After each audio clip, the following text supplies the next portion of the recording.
Hi bro, welcome to our channel. நம்ம இன்னைக்கு இந்த வீடியோவில் டேப்புக்கு ட்ரில் சைஸ் எப்படி கண்டுபிடிக்கிறது அப்படின்னு தான் பார்க்க போறோம். நீங்க ஒரு டெக் பர்சனா இருக்கணும்னா நம்ம சேனலை சப்ஸ்கிரைப் பண்ணிக்கங்க. வாங்க வீடியோக்குள்ள போகலாம். இப்போ M3 × 0.5 இந்த டேப்புக்கு ட்ரில் சைஸ் எப்படி கண்டுபிடிக்கிறது அப்படின்னு பார்க்க போறோம். M3 அப்படின்றது த்ரெட்டோடைய டயாமீட்டர்.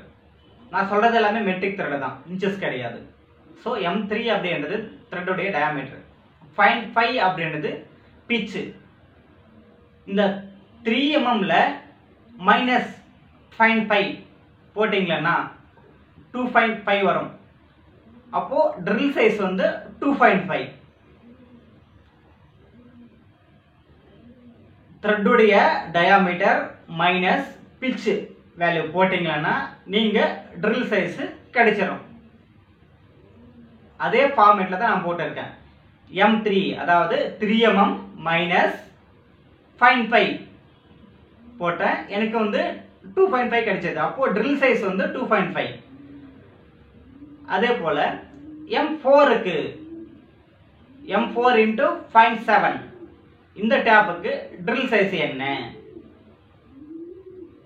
4 mm மைனஸ் 0.7 போடும்போது நமக்கு வந்து 3.3 கிடைக்குது. அப்போ ட்ரில் சைஸ் வந்து 3.3.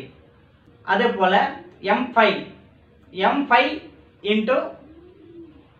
0.8 இதுக்கு வந்து நீங்க தான் ஆன்சர் பண்ணணும். கமெண்ட் செக்ஷன்ல கமெண்ட் பண்ணுங்க ட்ரில் சைஸ் என்னன்றது. அடுத்தது M6 டேப்புக்கு வந்து ட்ரில் சைஸ் என்ன அப்படின்னு தான் பார்க்க போறோம். M6 × 1.0 இதோட பிட்ச் வந்து 1 mm. அப்போ 6 mmல -1 mm கழிச்சோம்னா நமக்கு 5 mm கிடைக்கும். அப்போ M6 டேப்புக்கு வந்து ட்ரில் சைஸ் வந்து 5 mm. Okay bro, thank you for வாட்சிங். நம்ம அடுத்த வீடியோவில் சந்திப்போம். த்ரெட்டுடைய டயாமீட்டர் என்ன கொடுத்துருக்காங்களோ அதில் பிட்ச் வேல்யூ மைனஸ் பண்ணீங்கன்னா உங்களுக்கு ட்ரில் சைஸ் கிடைச்சிடும்.